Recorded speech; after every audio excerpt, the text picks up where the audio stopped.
ਸੋ ਝੋਟੀਆਂ ਪਹਿਲਣਾ ਦਾ ਬੜਾ ਤੁਹਾਨੂੰ ਸ਼ੌਕ ਕਰਵਾਇਆ, ਲੇਕਿਨ ਆਪਣੀ ਪੂਰੀ ਜ਼ਿੰਦਗੀ 'ਚ ਜਿਵੇਂ ਦਾ ਇਹਨੂੰ ਪਹਿਲਣ ਨੂੰ ਚੁਆ ਨਿਕਲਿਆ ਨਾ, ਐਡਾ ਮੋਟਾ ਥਣ ਤੇ ਆ ਉਂਗਲ ਉਹਦਾ ਚੁਆ ਏ। ਇਹ ਝੋਟੀ ਫਾਰ ਸੇਲ ਨਹੀਂ।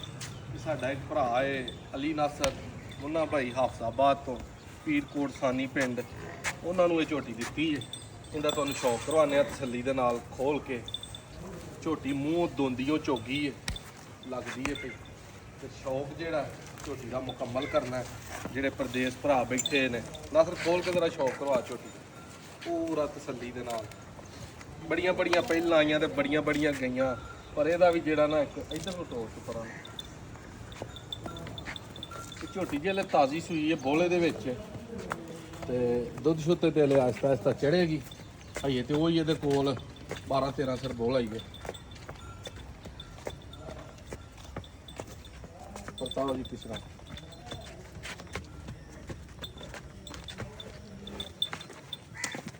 ਇਹ ਇੱਕ ਹੋਰ ਵਾਧਾ ਵਿੱਚ ਬੜਾ। ਇਹ ਮਗਰੋਂ ਵੀ ਸਾਡੇ ਭਰਾ ਖੋਖਰ ਦੇ ਘਰ ਦੀ ਹੈ ਤੇ ਅਗਾਂ ਚੱਲੀ ਵੀ ਖੋਖਰਾਂ ਵਾਲੀ। ਇਧਰ ਨੂੰ ਕਰ ਦੋ ਜ਼ਰਾ, ਉਹ ਉੱਥੇ ਝੋਟੀ ਲਿਆ ਉੱਤੇ ਪੱਖਿਆਂ ਤੇ। ਪੂਰਾ ਸ਼ੌਕ ਕਰਾ, ਬਹੁਤ ਵੱਡਾ ਕੱਦ ਪਹਿਲਣ ਨੂੰ, ਕੱਦ ਕੁਝ ਨਹੀਂ ਤੇ 4-5 ਇੰਚੀਆਂ ਦੋਂਦੀ ਹੈ ਇਹ ਝੋਟੀ। ਸਾਲ ਹੋਰ ਇਹਨੂੰ ਪੂਰਾ ਲੱਗ ਜਾਣਾ ਜਵਾਨ ਹੁੰਦਿਆਂ ਨਾ ਤੇ ਫਸਲਾਂ ਹੋਰ ਕੱਦ ਜਾਣਾ ਇਹਨੇ। ਤੇ ਜਿਵੇਂ ਦਾ ਕਰਮਾਂ ਵਾਲੀ ਨੂੰ ਥਣ ਚੱਡਾ ਤੇ ਲਿਬਾਸ ਹੈ ਨਾ, 100 ਪਹਿਲਾਂ ਵੀ ਇਕੱਠੀਆਂ ਕਰੀਏ ਤੇ ਐਵੇਂ ਦਾ ਕੰਮ ਨਹੀਂ ਨਿਕਲਦਾ ਜਿਵੇਂ ਦੇ ਇਹਨੂੰ ਕਰਮਾਂ ਵਾਲੀ ਨੂੰ ਟੋਪ ਲੱਗੇ ਨੇ। ਕਿਆ ਬਾਤ ਹੈ। ਕੱਦ ਜਿਹੜਾ ਆ ਨਾਲ ਖਲੋਤੇ ਤੁਹਾਨੂੰ ਸਾਹਮਣੇ ਨਜ਼ਰ ਆ ਰਿਹਾ।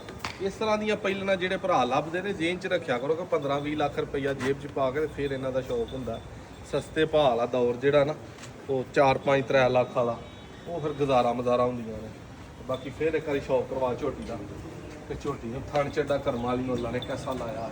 ਅੱਜ 25 ਅਗਸਤ 2026 ਨੂੰ ਸਾਡੇ ਭਰਾ ਅਲੀ ਨਾਸਰ ਨੂੰ ਹਾਫਸਾਬਾਦ ਜਾ ਰਹੀ ਹੈ। ਅੱਲਾ ਪਾਕ ਉਹਦੇ ਨਸੀਬ ਕਰੇ। ਗਿਫਟ ਹੀ ਹੈ, ਮੁੱਲ ਕੋਈ ਨਹੀਂ, ਸੌਦੇਬਾਜ਼ੀ ਕੋਈ ਨਹੀਂ, ਪੈਸੇ ਕੋਈ ਨਹੀਂ। ਇਹ ਭਰਾ ਕੀਤੀ ਤੇ ਪਿਆਰ ਹੈ ਉਹਦੇ ਨਾਲ, ਸ਼ੌਕ ਹੀ ਸਾਂਝਾ ਕੀਤਾ। ਜਿਹੜੇ ਭਰਾ ਝੋਟੀਆਂ ਲੈਣ ਲਈ ਰਾਬਤਾ ਕਰਦੇ ਨੇ 0324 8182 ਆਪਣਾ ਨੰਬਰ ਤੇ ਸ਼ੁਰੂ ਕਰੋ।